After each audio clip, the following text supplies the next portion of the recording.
L'émission que vous allez suivre est une rediffusion. Franc-parler, Honoré Naoum.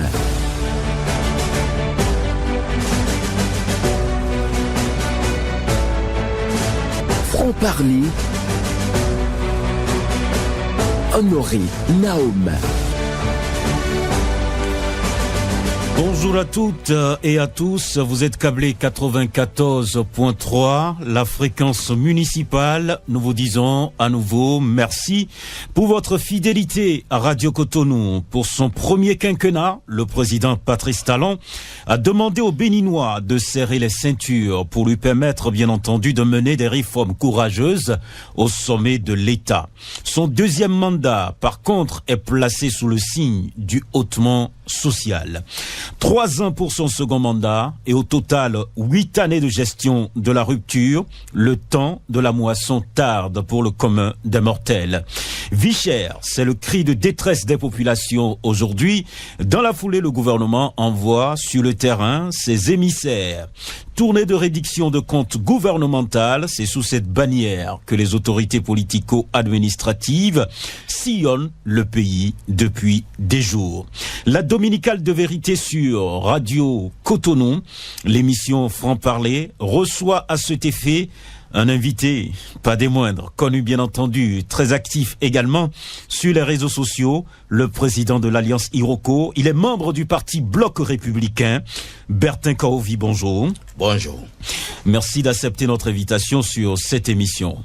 C'est moi qui vous remercie de l'insigne honneur que vous me faites. D'accord. À la mise en onde de cette émission, Ghislain Agbangba à la prise de vue, Patrice Bédia, et à la présentation, Benjamin Honoré Naoum. Le standard sera ouvert dans une quarantaine de minutes pour vous permettre, chers auditeurs, de poser vos questions au numéro 40 11 17 18 ou 50 52 52 73. Nous acceptons aussi vos questions via WhatsApp au numéro 50 52 5213 et bien entendu des questions courtes. À nouveau bonjour à vos chers invités plutôt. Vous êtes sur ce plateau avec moi. Oh, je suis avec les membres de nos ancêtres et Dieu. J'accepte, chers invités. Bonjour. D'accord. Merci beaucoup. En dehors de votre vie politique au sein du Bloc républicain et votre activisme, je le dis bien, sur les réseaux sociaux, qu'est-ce qui occupe Bertin Kaovi pour lancer cette émission? Alors, je suis consultant en communication politique. J'ai commencé par là. D'accord. Et par la suite, je m'occupe aussi de la consultation sur l'économie fondamentale pour un développement à visage humain. Ce qui a pu manquer un tout petit peu à la gouvernance du président Patrice Talon, que je soutiens par ailleurs. Mais malheureusement, vous entendez les Béninois dire la vie chère. Qu'est-ce qui a manqué? C'est un pan d'économie fondamentale pour un développement à visage humain. Vous aurez le temps de revenir là-dessus sur cette émission.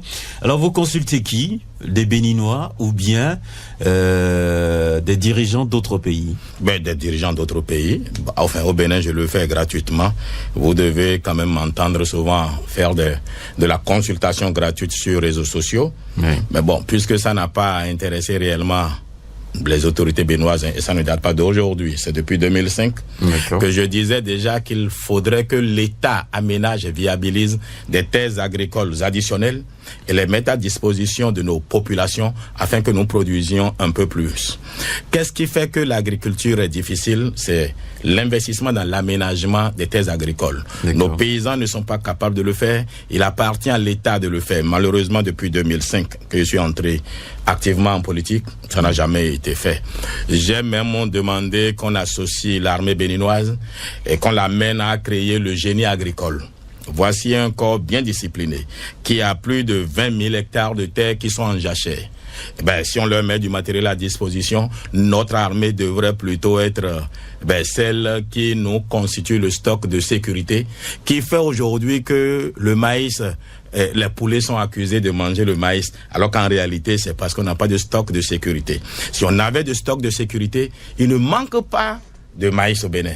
Ce sont des commerçants, comme Kérékou les appelait, véreux, qui font la rétention du stock afin de créer la hausse du prix et pour mieux vendre. Vous verrez que depuis que le président Talon a eu la sagesse et le génie d'annoncer Urbi et Orbi que désormais, le maïs béninois ne va plus au Niger, et au Nigeria, au Burkina, le prix du maïs a baissé. Pourquoi? Parce qu'on n'a jamais manqué de maïs. Donc c'est cela au fait. D'accord. Donc vous conseillez donc les gouvernements, alors le gouvernement d'autres pays pour ça, et on a de l'oreille pour vous. Absolument, mais c'est ce qui me fait gagner de l'argent. Ah d'accord. Vous en gagnez beaucoup, c'est ça? Oui, suffisamment assez pour suivre le gouvernement dans sa tournée à mes propres frais. Non, vous savez, j'entends nombreux dire qu'Orbi n'est pas membre du gouvernement. Oui. Et pourquoi il suit qui paye ses frais? Alors ça, c'est le carburant. Ils ne sont pas ici, mais vous verrez que c'est à mon propre nom. Ah bon? Ah ben oui, parce que je connais les Béninois. Vous avez financé vous-même votre déplacement? Je finance mon déplacement, parce que je suis pas membre du gouvernement. Oui. Je vais là pour les écouter afin de mieux les critiquer demain. En bien ou en mal, mais si c'est bien fait, je dirais que c'est bien fait. Si c'est mal, s'il y a des choses à corriger... Vous êtes membre d'un parti politique? Mais ça n'empêche pas, c'est ça le drame de notre pays. Oui. Nombreux croient que soutenir le président voudrait dire qu'on doit applaudir tout ce qui se fait. Mais quand vous avez un ami qui vous aime vraiment, il doit vous relever vos insuffisances. D'accord. Et c'est ça qui fait échouer la plupart des présidents. Je voudrais vous poser une question. Qui n'échouerait pas s'il n'a personne pour lui relever ses manquements? Mais quand vous écoutez les membres des partis politiques, EBR et UPR, mais si quand il fallait dire au président Patrice Talon, ne suis pas la CEDEAO, ne suis pas l'UEMOA, et comme je l'ai fait à partir du 27 juillet 2023 dans l'histoire du coup d'État du Niger, si tous les partis, les deux, s'étaient levés, me suivant, et allant voir le président pour dire, écoutez président, ce que dit Corvi n'est pas faux. Ne prenons pas cette posture-là. On ne serait pas aujourd'hui dans cette guéguerre. Vous soutenez un président, vous devez avoir le courage de lui dire, il faut améliorer ceci. Au besoin, même le dire publiquement, pour créer la pression populaire afin de l'amener à réfléchir. D'accord. Quand j'ai diffusé votre visuel, et ça, je focalise encore l'attention sur vous, hein, c'est toujours ainsi sur l'émission Franc-Parler, parce on doit connaître mieux quand même nos invités. Il y a quelqu'un qui m'a renvoyé donc le visuel que j'ai partagé sur les réseaux sociaux pour annoncer cette émission. Il me demande, mais ton invité est docteur en quoi? Vous lui répondez en psychologie de la communication et en économie fondamentale. C'est ça. Il peut vérifier en Bolivie. Vous savez, les Béninois sont tellement curieux. Et c'est pas bien? Non, au fait, ils sont curieux négativement en réalité. Négativement, d'accord. Négativement, parce que je vais vous expliquer. Moi, je suis passé dans plusieurs pays. D'accord. Personne ne s'est préoccupé de quels sont vos diplômes. On se préoccupe de qu'est-ce que vous proposez. Oui. Mais à chaque fois qu'il doit donner de la consultation au Bénin, il m'est arrivé d'amener mes parchemins pour justifier de ce que je dis. Alors nous avons... Vous trouvez ça aberrant, c'est ça? Je trouve ça aberrant. Parce qu'en réalité, ce n'est pas le diplôme qui fait l'homme. D'accord. C'est ce que vous pouvez proposer. Et souvent, j'ai rencontré des vieux qui ne sont jamais allés à l'école, qui m'ont encore enseigné mes propres cours d'économie fondamentale. Vous les trouvez tellement intelligents, tellement sages, parce que l'expérience de la vie leur a appris plus que ce que vous ressassez ayant lu d'autres. D'accord. Voilà. D'accord. Alors, pourquoi vous tenez tant à brandir encore le titre de président de l'Alliance Iroko? Pourquoi? C'est très bien. Vous savez, l'Alliance Iroko et moi, c'est une question d'amour. Et j'ai des militants qui, quoique je les ai convaincus à ce que nous soutenions le bloc républicain, refusent de se fondre dans le bloc républicain sans identité. Donc nous continuons d'avoir notre différence. Et un parti politique, nombreux ne s'en rendent pas. Vous dites quoi? Bloc républicain sans identité? Oui. Au fait, comment? Expliquez-nous. Alors, ils veulent avoir ce qui les identifie, eux, dans le bloc républicain. D'accord. Quelle est leur vision de la politique? Quelle est leur vision de l'économie? Quelle est leur vision du développement? Il y a beaucoup de choses que nous partageons. Et nous acceptons tout ce que dit le bloc républicain, mais nous nuançons certaines décisions. Je soutiens le président Patrice Talon, mais cela ne m'a pas empêché, le 20 mai, quand je l'ai vu, de lui poser certaines questions qui, le ministre avec qui nous étions ensemble en audience, je l'ai vu, ne respirait pas. Parce qu'il faut être Corvi pour poser une telle question à un chef. Parce que moi, je crois que celui que vous aimez, vous devez prendre le risque de lui déplaire afin de lui éviter des erreurs. D'accord. Donc, l'Alliance Iroko, nous ne sommes plus un parti politique, mais nous sommes une tendance, une école politique, une façon de voir le développement. Une vision que vous partagez. Une vision que nous partageons avec ceux qui nous suivent. Et curieusement, la vision transcende le BR. J'ai des militants Alliance Iroko qui sont dans UPR. Ah d'accord. Et qui me donnent des informations. J'en ai même dans LD. C'est des taupes? Non, c'est pas des taupes. Mais ils me proposent des choses parce que le Bénin n'est que un. Il n'y a pas quelqu'un qui aime le Bénin plus que l'autre. D'accord. L'essentiel, c'est que nous travaillons à améliorer les conditions de vie de nos populations. Donc, il y en a dans UPR qui me donnent des informations. Il y en a dans LD qui ont été Alliance Iroko, mais aujourd'hui qui sont LD, qui souhaiteraient que je fasse la balade avec Yahi Boni. Je leur ai dit non. Ça ne donnera rien. Finalement, vous avez des pions partout, là. Mais oui, mais parce qu'au fait, en 2016... Oui. J'ai eu une distribution de 95% des bureaux de vote au Bénin. Ça ne veut pas dire que j'étais le meilleur candidat, non. Mais j'étais le candidat qui avait plus de distribution, qui avait plus de couverture dans le pays. Qu'est-ce qui a permis ça? Sur la radio nationale, c'est moi qui ai parlé les 5 langues qu'on nous demandait de parler. Ce qui a fait un rapprochement avec les populations. J'ai eu au moins, ne serait-ce qu'un votant sur 95% des bureaux de vote. D'ailleurs, la cour de Holo, que je salue au passage, m'a envoyé une lettre me félicitant pour dire que j'étais le candidat qui avait la dimension nationale. À la différence, je n'ai pas eu assez de voix partout, mais j'avais au moins un électeur quelque part. Ce qui fait que je continue toujours d'entretenir mon électorat. Et surtout, je dois, moi, bénir tous les jours. S'il avait un nom, je créerais une divinité en son nom, celui qui a produit Android et WhatsApp, a fait que je suis tranquille dans ma chambre et dès que je tousse, tout le monde là dans son téléphone. Ça crée des amis, ça crée de rapprochements. Et d'ailleurs, les membres du gouvernement l'ont quand même constaté sur le terrain. C'est quand on appelle mon nom, on m'applaudissait mieux, plus que les autres. Pas parce que je suis mieux qu'eux, mais moi je suis tous les jours dans leur subconscient à leur dire quelque chose. Ça fait un rapprochement. Quel est cet attachement que vous avez avec Iroko? Ou bien vous allez même jusqu'à embrasser l'arbre qui symbolise Iroko? Je veux savoir. Alors, puisque vous êtes curieux. Moi, quand nous naissons dans ma famille, on va devant le phare et on cherche l'incarnat. Donc mon incarnat, c'est l'Iroko. Ce n'est pas un nom qui m'a plu. Mon incarnat, c'est l'Iroko. Et avant de commencer ma campagne, je suis toujours allé vers la tradition pour me dire à quoi je dois m'identifier, je dois m'adosser. Et on m'a dit, tiens l'Iroko. Et vous vous en rendrez compte. Nous avons été 33 candidats en 2016. J'étais 13e sur 33. Mais les autres, ils sont où aujourd'hui? À part le président Patrice Talon, je crois que, peut-être à Diavon, pour le malheur qui le frappe, que je souhaite que ça finisse très vite. Mais c'est de moi qu'on se souvient. Et vous faites quoi pour ça? Moi, j'ai parlé avec le président Talon et l'imam Moutawakil de Kalabia Gori m'en est témoin. Le président Balogun Kouchoro, le président des Vaudouno, m'en est témoin. Nous étions devant le président qui a dit, mais s'il fait une démarche envers la République, on verra ce qu'on peut faire. J'ai pris langue aussi vers Adjavon, mais qui n'est pas encore prêt à chat échaudé, peut-être, et qui n'est pas prêt. La même chose à l'endroit de Madougou à l'époque, qui a cru que dans un problème tel que ce qu'elle vivait, qu'on pouvait faire du juridisme pour s'en sortir. Malheureusement, je crois que l'histoire finit par me donner raison. Donc le président Talon a montré sa disposition d'esprit. C'est d'abord quand même un être humain. Mais il faut faire la part entre l'homme Talon intuitif, personnel, et le président Talon. Ce sont deux entités différentes. Et le président Talon peut malheureusement aller à l'encontre, le président Talon peut aller à l'encontre de ce que veut l'homme Talon. Et ça, nombreux ne font pas cette différence-là. Alors, Bertin Korovi sert à quoi au bloc républicain?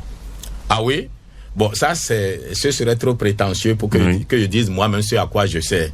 Mais, mais je crois humblement que quand le président Diogbenou... Vous êtes utile en quoi au sein du bloc républicain? J'en sais rien, mais au moins, je crois que je suis le gardien du temple, au fait. C'est comme ça. Oui, je suis le gardien du temple. Quand quelqu'un attaque... Qui vous a dit ça? C'est ce à quoi... C'est à cause de votre présence sur les réseaux sociaux? Non, pas forcément ça. Si vous posez la question à nombreux, ils vous diront que je fais des analyses, je fais des propositions, je vais même critiquer. Et ils sont pas... Bon, je ne trahis aucun secret, mais j'ai quand même l'avantage et la chance d'avoir le ministre Abdoulaye Biokane, ministre d'État, qui est un économiste financier, avec qui je critique certaines décisions du gouvernement. Qui, parfois... Tête à tête? Ah ben oui. Ou alors par téléphone, je lui envoie par WhatsApp. Je lui dis, ce que vous faites là, vous allez détruire notre pays, vous allez vous détruire vous-même. Bon, parfois, il m'écoute. Bon, sans jamais dire qu'il m'écoute, mais je vois des correctifs dans... ou alors j'entends des décisions du gouvernement qui ressemblent un peu trop à ce que nous disions. Je dis, mais tiens, il n'a pas réagi. Pourtant, ce qu'il fait là, il fait du corps au vie. D'accord. D'ailleurs, je ne veux pas me donner trop de valeur, mais moi, j'ai toujours trouvé que le gouvernement, un gouvernement qui ne parle pas, finira par détruire, c'est-à-dire toute crédibilité qu'on peut lui donner par la suite. Et quand j'ai appris qu'il y a eu une tournée gouvernementale, j'ai dit, mais tiens, le président Talon m'écouterait ou quoi?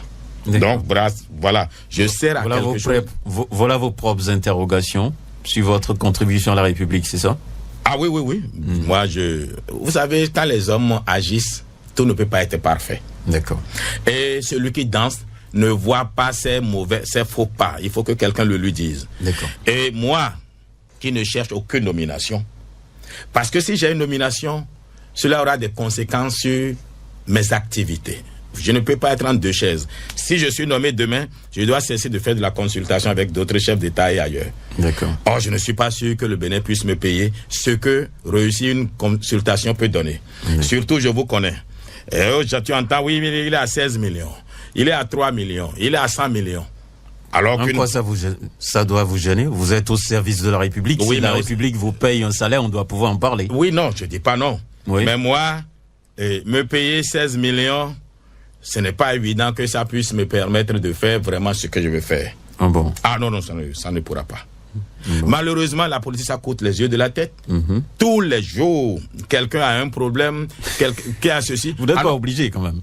Ah non, mais quand vous entendez de quoi on vous parle, malheureusement... Vous êtes sensible. Vous êtes sensible. Il m'arrive même, d'ailleurs, c'est mon époux qui se fâche, pour dire, mais tu entretiens les autres plus que tu ne m'entretiens. Je ne vous conseille pas d'entrer en politique, surtout pas au Bénin. D'accord. Ah, ça coûte les yeux de la tête. D'accord. Et personne n'est reconnaissant par rapport à ça. Ce que vous faites, oh non, on lui a remis des milliards. Or, ce n'est pas toujours vrai. En tout cas, dans mon cas, je n'ai pas encore reçu ces milliards-là. Et puisque d'aucuns ont dit qu'il y aurait eu de frais de mission pour la tournée, bon, je veux peut-être que moi aussi, on se souvienne de moi, on me fasse une régularisation. D'accord. Tournée de réduction de compte du gouvernement, le jour où vous avez entendu ça, quelle a été votre réaction? Je dois être sincère avec vous, j'ai trouvé ça d'abord farfelu. Ah bon? Je vais être sincère. Allez-y. J'ai trouvé ça farfelu parce que quand j'ai écouté l'explication ou bien le contenu ou bien la démarche, j'ai trouvé ça farfelu. Je me suis dit, le titre est mal choisi. Il aurait fallu appeler ça plutôt tournée d'information aux membres, aux Béninois qui soutiennent l'action du gouvernement, afin qu'ils puissent aller vers la grande masse pour apporter l'évangile par la suite. Ah bon. La dénomination vous a posé un problème? M'a posé un problème. Bon, en réalité, le fond reste la même chose, mais la dénomination. Parce que tel que vous l'entendez, d'aucuns attendraient qu'on ait tout Béninois lambda présent. Or, ce n'est pas le cas.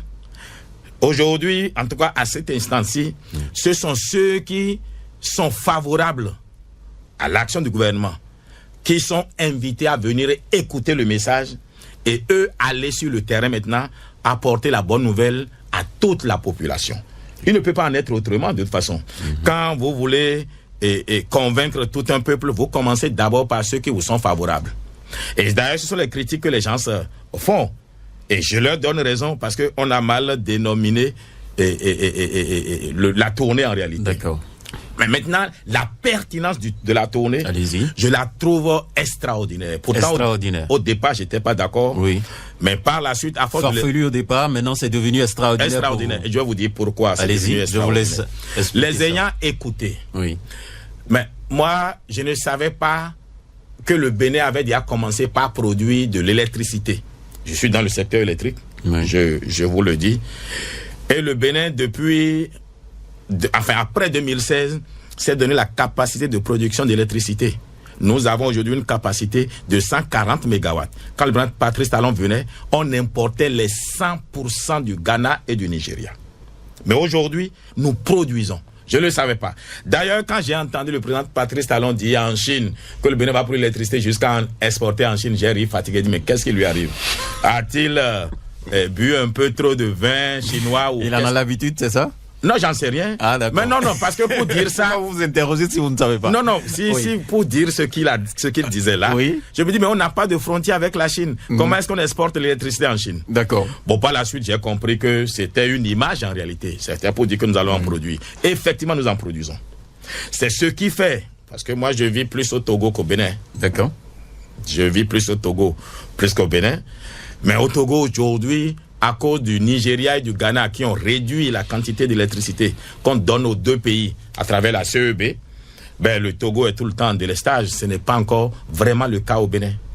Donc, il y a ça que j'ai su. Nous vivons quand même des coupures. Hein. Ça, c'est sûr. Maintenant, au fait, les coupures que vous vivez sont dues au transport. Nous avons gardé l'ossature de la ligne électrique des années 60.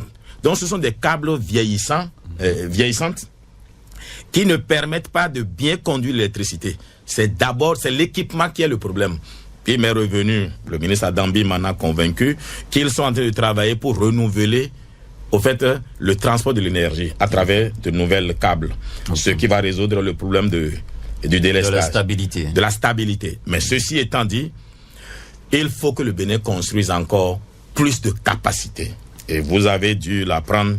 J'ai fait venir des Qataris en janvier ici, parce que dans le PAG 2, il y a le projet Dogobis, un projet structurant pour le développement de 5 départements, les collines, et le Zou, le plateau et l'Ouémé, où on met un barrage qui produit 128 MW d'électricité hydroélectrique et 30 MW d'électricité avec solaire. On aménage 5000 hectares de terres agricoles irriguées, et on fait de la foresterie sur 10 000 hectares. Cette infrastructure permet de faire de l'élevage, de l'aquaculture sur site, en cage. On produira beaucoup de poissons. On pourra faire abreuver les bêtes, les bœufs et autres. Et les 5 000 hectares nous permettent vraiment de produire assez de riz. Et de produire 3 fois par an. C'est un projet structurant qui peut faire travailler plus de 500 000 personnes. Un tel projet lancé, d'ailleurs, ce n'est pas seulement au mérite du président Yahi Boni, Talon, c'est bien Yahi Boni qui l'a lancé en premier. D'accord. Et il n'a pas pu finir. D'ailleurs, le ministre Kassa était allé jouer au tam-tam là-bas, annonçant que la bonne nouvelle, ils n'ont pas pu finir, ils sont partis. L'État étant une continuité, quand le président Talon est venu, il a pris le projet, il a encore amélioré. Ils n'ont pas eu de financement pour le moment. J'ai fait venir des Qataris, d'autres sujets que je ne vais pas énumérer ici. On fait que, on ne sait pas, ils ne se sont pas entendus ou je n'ai pas compris ce qui s'est passé. J'ai relancé le projet et j'en ai parlé avec le président qui m'a dit de demander aux Qataris de demander une audience et de venir pour qu'on voit comment est-ce que on peut vite travailler ce projet. C'est pour vous dire qu'il y a beaucoup de choses qui se font. Je laisse ça. D'ailleurs, ce barrage-là donne aussi de l'eau à toute cette région-là. Je prenais la zone de Glasgow et autres. Quand vous passiez, vous voyez des bidons jaunes. Et on avait l'impression qu'on était en Malaisie avec les bidons d'huile. C'était de l'eau que les gens cherchaient. Ça a disparu. Quand le président Talon venait, le Bénin pouvait donner de l'eau à 40% de sa population, l'eau potable. Aujourd'hui, c'est parti à 80%. Il manque encore 20%. Et tant qu'il reste encore à faire... Il n'y a pas l'eau à Papa, vous savez. Oui, c'est pour ça qu'il manque encore 20%. Papa à côté. Eh bien, écoutez-moi. C'est un peu dit. Tant qu'il reste encore à faire, c'est que rien n'a encore été fait. Je vous dis pourquoi à Papa il n'y a pas d'eau. En réalité, Cotonou, le 16e et le 15e, prennent leur eau à partir de Calavi. Et Calavi étant tellement loin, la pression ne permet pas à ce que l'eau arrive à Papa. Alors aujourd'hui, dans un an, ce serait déjà résolu. Parce que les nouvelles infrastructures qui permettront à Kpakpa d'avoir sa station directement sont en train d'être construites. Oui, même à Fidjirosé, attendez, même à Fidjirosé, il manque dans des zones, oui, des endroits où il n'y a pas d'eau. Même là où moi je vis, il n'y a pas d'eau tout le temps. Mais là, il n'y a pas d'eau. Pourquoi? Parce qu'au fait, ils sont en train de rénover l'infrastructure. oui. Mais le président Talon, le gouvernement, pour ce que j'ai écouté, n'a jamais dit que tout était déjà parfait. Non. Mais l'exercice m'a plu parce que on a donné surtout la possibilité aux populations de dire les insuffisances de la gouvernance du président Talon. Donc c'est ce qui se fait au cours de la tournée. Non, le gouvernement dit ce qui s'est fait, oui, et on permet aux populations de poser des questions. Non pas seulement de poser des questions, mais de donner leur ressenti. D'accord. Et de dire les insuffisances et puis de poser des questions. D'accord. Je vais vous donner aussi autre chose que j'ai su. Je n'avais jamais su que dans les deux KP, c'est-à-dire Kero, Kouandé vous parlez Péonco, du septentrion. Du septentrion. Oui. Il n'y a jamais eu de goudron depuis les années 60, depuis les indépendances jusqu'à aujourd'hui. C'est le président Patrice Talon qui est en train d'amener du goudron à cet endroit. C'est en cours de construction. Je prends Sinandé. Sinandé n'a jamais eu de goudron. Je suis allé à Sinandé parler avec les populations qui du reste se fâchaient et s'énervaient, oui, parce qu'on les empêchait de vendre leur acajou et leur soja à qui eux disent ils veulent aller vendre ça au Niger, au Togo. Je leur ai dit, est-ce que vous avez vu le... D'abord, ils critiquaient le président de façon acerbe. J'ai dit, ils ont raison. Et la délégation n'était pas trop d'accord. J'ai dit, quand moi, j'ai dit, population, moi, je vous soutiens, vous avez raison. Le président ne doit pas faire ça. Alors, ils étaient tous heureux de voir que quelqu'un les soutient. Et quand ils ont commencé par à dire, oui, hein, aguez-moi. Quand j'ai dit, bon, alors, est-ce que vous avez vu votre goudron? Ah, wallah, ya wafa. Ils disent, ah, c'est très bien. J'ai dit, c'est parce que, justement, vous vendez votre soja et votre acajou au Bénin que l'État arrive à lever des impôts et taxes sur ce produit-là. Et c'est ça qui finance le goudron. Mais un vieux a dit, alors pourquoi on ne nous a jamais dit que c'est notre propre argent qui fait la route afin que nous contribuions à cotiser. Et c'est la limite du message du gouvernement, au fait. Mais la plupart ne laissent pas comprendre aux populations que l'argent ne tombe pas du ciel. Tout l'effort qu'on fait vient de la contribution des populations. Vous avez dit que la vie est chère. Oui, la vie est chère, c'est vrai. D'ailleurs, vous n'avez pas vu comment j'ai maigri. Tout le monde maigrit, même vous. Ah bon? Je vous ai connu plus gros que ça. Ah bon? La vie est chère, ça c'est sûr. On a maigri. Oui. D'accord. Tout le monde a maigri. D'accord. C'est bien pour la santé quand même. Hein? Non, c'est bon pour ça, c'est sûr. Quand on perd un peu de kilos. On n'a pas trop de cholestérol. Oui. Mais pourquoi on demande cet effort aux populations? On peut ne pas aimer Talon. Et je dis toujours aux gens, il n'y aura jamais d'opposant plus acerbe à Talon autant que moi. C'est pas possible. Ah non, ils ne peuvent pas. Je suis quand même le commandant en chef. Mais j'ai fini par me rendre compte que comment on appelle ça? Les designs, comment Guy Mitokwe appelle ça même? Les maquettes? Les maquettes. Les maquettes ont fini par devenir des infrastructures. Nous disions tous ici, ce sont des maquettes. Oui. Donc quand j'ai vu que les maquettes deviennent des infrastructures, je me suis dit, il faut lui donner la chance d'aller jusqu'au bout. Aussi, en 2021, moi je venais de faire quand même plus de 3000 audios. Je me suis dit, si je ne fais pas la paix avec la République et le président, nous allions amener notre pays et notre population à la catastrophe. Parce que l'État, a l'autorité c'est-à-dire à la violence légitime. Et c'est pour ça que j'aime dire aux jeunes, quand quelqu'un vous manipule pour dire levez-vous là, sachez que la police et l'autre est là, la violence légitime. Si vous allez à la violence, eh bien, la police va doubler la violence. Quand vous voulez réclamer quelque chose de l'État, c'est dans la non-violence aussi, au fait. Et vous obtenez mieux dans la non-violence que dans la violence. Alors, pour terminer avec la vie chère, je voudrais dire ici aux populations que la vie est chère parce qu'on fait les infrastructures qu'on fait, pas parce qu'on a trouvé de l'or, on n'a pas trouvé du pétrole. C'est parce que on nous demande un sacrifice. Je le concède inhumain, parce que j'ai des parents qui se plaignent. Je leur dis, serrons la ceinture aujourd'hui, demain nous allons desserrer. Mais, nous avons déjà fait 8 ans. Et monsieur le président, je vous l'ai dit, 8 ans c'est beaucoup. Les 2 dernières années, laissez-nous manger 4 fois, 5 fois. Quel est le lien que vous faites entre les dénonciations des populations qui parlent de vie chère et cette tournée gouvernementale? Est-ce qu'il y a un lien? Non, il n'y a pas de lien.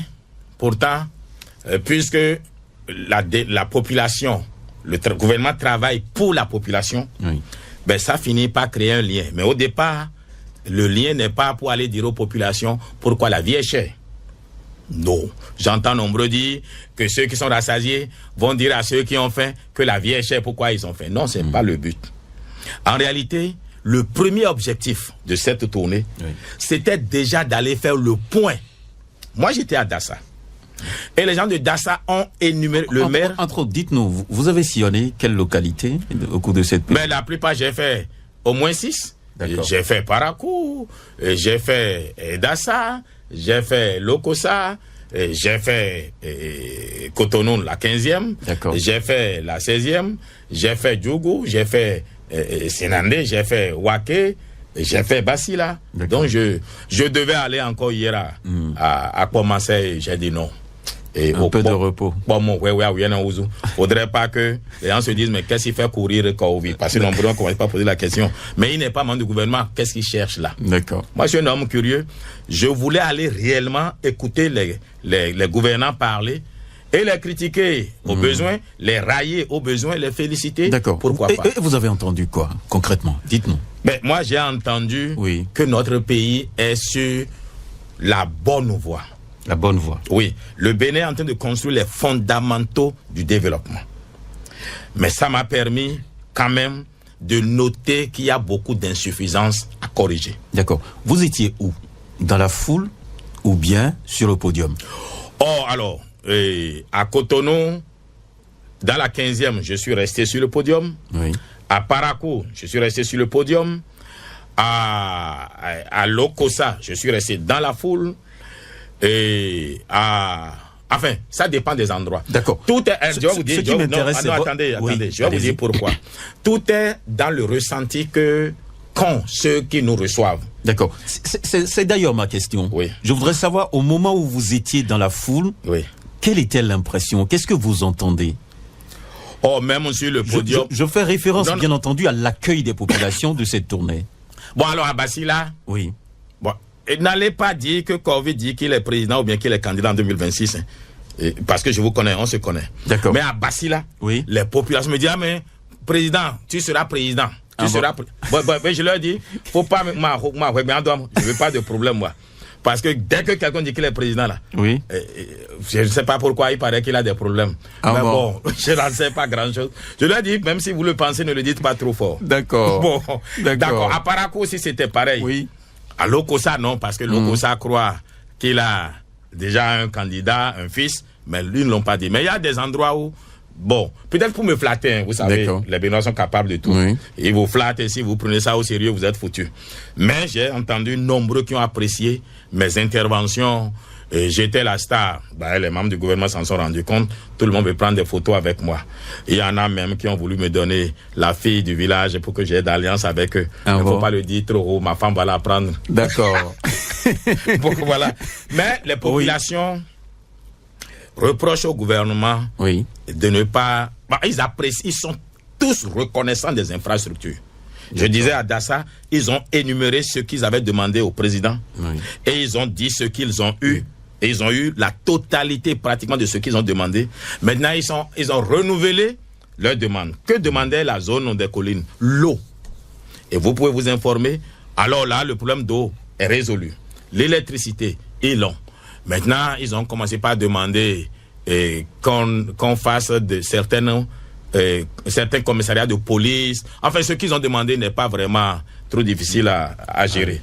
Donc, à Lokossa, il y a un monsieur qui a fait remarquer qu'il y a de nouveaux quartiers qui n'ont pas encore d'eau. À Parakou aussi. Et le ministre Abdoulaye Biakan leur a dit, c'est déjà pris en considération. C'est d'ailleurs, si on a dit qu'on a résolu à 80%, c'est qu'il reste 20%. Ce sera fait avant le départ du président Patrice Talon. Il y a des populations qui disent ne pas souhaiter son départ. Mais le gouvernement a pris toujours la pédagogie de leur dire, le président lui-même a dit, il ne veut pas d'un troisième mandat. Donc, ce n'est pas la peine de dire que vous voulez qu'il continue après 2026. D'ailleurs, je voudrais profiter de votre micro pour trouver totalement ridicule et inapproprié cette histoire de LD qui dit vouloir poursuivre Madame Talata devant la Cour constitutionnelle. La pauvre à Alada. Une dame dit, je remercie le président pour tout ce qui a été fait, mais tant qu'il n'a pas fait telle infrastructure, il faudrait pas qu'il parte. Il faut qu'il fasse d'abord pour moi avant de partir. Elle a fait un commentaire pour dire, vous voyez, elle souhaite même un 3e mandat. Ils font de cela l'apologie au 3e mandat. Et moi qui appelle au 3e mandat... En quoi ça vous dérange? Mais je trouve que la Cour constitutionnelle est assez occupée pour qu'on la dérange pour de tels sujets. Ça, c'est Bertin Covy. Bah, pourquoi ne me poursuivre pas, moi? Pourquoi? Moi, je suis allé voir Talon pour dire... Vous n'êtes pas la première dame. Vous n'avez aucune charge. La vice-présidente. Non, vous n'avez aucune charge. Oui, elle a une charge. Oui, mais elle n'a pas dit, dit tel qu'il dit ça là. Oui. À moins qu'il ne comprenne pas la sécurité de la communication. Elle fait un commentaire. Elle dit, vous voyez, elle souhaite même un 3e mandat. Ça ne veut pas dire qu'elle fait l'apologie du 3e mandat. D'ailleurs, je crois que cette histoire a tellement traumatisé que le président de l'Assemblée, que quand il a pris parole à Basila, j'en étais mort de rire. Ah bon? Ah oui. Et il dit, mais vous voyez comment Talon travaille comme s'il n'allait jamais partir. Et il s'est ravivé, il dit, n'allez pas dire que j'ai dit, je vous connais, j'ai pas dit un 3 mandats, parce qu'il a dit s'en va. Mais j'ai dit, travaille comme. Donc, je dis, mais tiens, il faut maintenant attention à leur communication. D'accord. Surtout ce qu'il a marqué, c'est cette histoire de Diogbenou qui accuse les coqs et poules de manger tout le maïs. Oui. Pourtant, moi, j'étais là quand Diogbenou parlait. C'est pas ce qu'il a... Vous étiez là? Oui, j'étais là. Vous l'avez entendu? J'étais là quand... Et vous avez fait quoi dans votre siège? Ah, mais j'ai ri, fatigué, dit, mais il est foutu parce qu'il ne comprend pas que... Oh, ah bon? Les populations sont là. Oui. Et posent... C'est-à-dire, ils ont posé des questions et ils ont parlé du problème du prix du maïs. Et les populations avaient même déjà, il y en avait qui avaient déjà dit que le prix a commencé par baisser, c'était déjà revenu à 275 francs dans certains marchés, à 300 dans certains, alors qu'on était à 500. Bon, j'ai pas compris le besoin qu'ils reviennent sur le sujet qui était déjà vidé par les membres du gouvernement, mais dont c'est le rôle au fait. Bon, vous savez, l'homme politique, un tribun comme lui, content de la foule devant lui, il prend le micro et il a oublié où il était. Ce qu'il a dit est une réponse technique. Mais ce n'est pas aux populations qui se plaignent de cherté de maïs qu'il faut tenir un tel langage. Ça, c'est un. Deuxième chose, lui, il est président de parti politique. Si j'étais son conseiller à la communication, je lui aurais plutôt suggéré que dans son rôle, c'est même d'accuser même le gouvernement devant les populations pour dire, je vous ai entendu, je vais les voir pour leur dire, il y a telle insuffisance, il faut qu'il améliore ça. Son rôle n'est pas de défendre le gouvernement. Il n'est pas membre du gouvernement. Mais il soutient le gouvernement. Mais oui, soutenir le gouvernement, c'est ça justement ce que nombreux ne comprennent pas. Et moi, je vais leur donner un séminaire s'ils veulent. Le rôle du parti qui soutient le gouvernement, ce n'est pas de dire que le gouvernement a raison à tout point de vue. Ah ben sinon vous détruisez même le gouvernement. Mais aucune œuvre humaine n'est parfaite. Il y a des insuffisances. Donc ça a été une erreur de sa part d'aborder ce sujet-là. Je vous ai dit en fond, on dit... C'est une erreur de communication ou bien c'est une erreur tout court?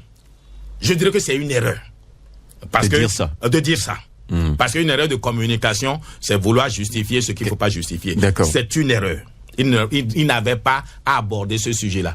Il n'est pas ministre de l'Agriculture, à ce que je sache. Il n'est pas ministre du Commerce, à ce que je sache. Lui, il doit être celui qui reflète ce que disent les populations au gouvernement. C'est ça le rôle des partis. Mais vous, votre président, lui, dit quoi? Pour cette descente? Abdoulaye Biotchane, parce que vous êtes dans le bloc républicain.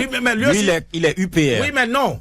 Le président Diogbenou sait que je ne le critique pas parce qu'il est UPR. Je le dis parce que c'est une erreur de une erreur tout court. Oui. Mais maintenant, qu'est-ce que dit Abdoulaye Biotchane? Par rapport à la vie chère. Mais à la vie chère, mais Abdoulaye, il a transpiré.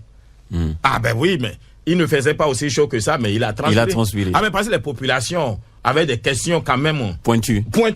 Et il fallait vraiment tourner sa tête et sa langue cette fois avant pour ne pas dire une bêtise. Mais qu'est-ce qu'il dit? D'abord, il fait l'état des lieux. Ce n'est pas la production qui n'a pas suffi. Le vrai problème, c'est d'abord le fait que les Béninois exportent une grande partie de notre grain à l'étranger. Et cette année particulièrement, parce que la crise nigérienne n'a pas permis aux Nigériens de produire. La période où on fait le champ était la période où ils étaient tous mobilisés à chasser les Français. Donc, ils ne sont pas allés au champ. C'est comme l'histoire de la cigale et la fourmi. Ils viennent chez nous prendre nos stocks. Donc, c'est un stock qui manque à notre population. Ça, c'est un. 2, le Nigeria aussi prend, le Burkina prend. Mais en soi, ce n'est pas une mauvaise chose. Il y a aussi, et c'est là où ce que Diogmouné voulait dire, et il a mal dit, il y a aussi que la DESPA décret, le Bénin a dit on n'importe plus de poulet qui viendrait d'ailleurs. Oui. Donc il faut faire les poulets de chair ici. Et qui dit poulet de chair parle de provende. Oui. Et la provanderie a besoin de maïs, de soja et les poissons, les frétins, pour produire de la provende. Eh bien, une bonne partie de notre maïs est allée dans cette production-là.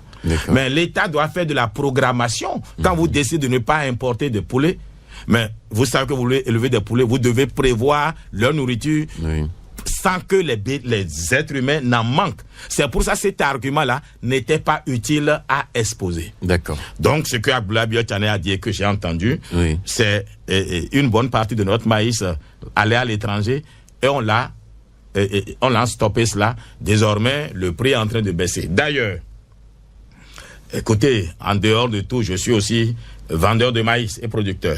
Moi, j'ai vu malheureusement consultant et encore vendeur de maïs.